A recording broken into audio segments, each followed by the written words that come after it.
Night நேரத்துல நீங்க நல்லா தூங்கிட்டு இருக்கும்போது உங்க வீட்டு கூரை மேல கற்கள் விழுற சத்தமோ இல்ல யாராச்சும் டங்கு டங்குன்னு நடந்து போற சத்தமோ கேட்டா எப்படி இருக்கும்? அதுவும் குறிப்பா அமாவாசை நாட்கள்ல இப்படி நடந்துச்சுன்னா எப்படி இருக்கும்? இந்த மாதிரியான நிகழ்வு தான் தினந்தோறும் நடக்கிறதா சொல்லி ஒரு கிராமமே பயத்துல நடுங்கி போயிருக்காங்கன்னு சொன்னா உங்களால நம்ப முடியுதா? சரி வாங்க இத பத்தி நம்ம இப்போ விரிவா பாப்போம்.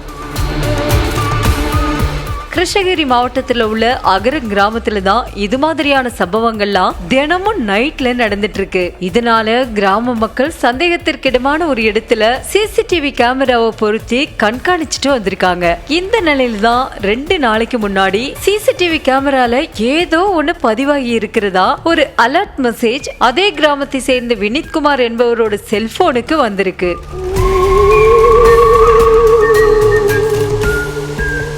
அட என்ன வந்திருக்குன்னு சிசிடிவி காட்சிய பார்த்தா வரதராஜன் என்பவருக்கு சொந்தமான கழிவறையில இருந்து காத்துல பறந்தபடியே தலைமுடிய விரிச்சுக்கிட்டு ஒரு மர்மமான உருவம் ஒண்ணு சாலையை கடந்து போற மாதிரியான காட்சி பதிவாகி இருக்கு.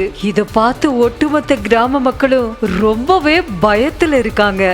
இது குறித்து பேட்டி அளித்திருக்கிற கிராம மக்கள் அது அந்த வேப்பமரத்தானே போய் உக்காந்து நல்லா அழுந்துதும் என்ன பண்ணோம் ஒரே சிவுக்குன்னு உக்கார கூட இல்லை வந்து இப்படி உக்காரலான்னு உக்காரோம் அதே மாதிரியா அழுது பேய் மாதிரி காத்து கருப்பு மாதிரி இருக்குது.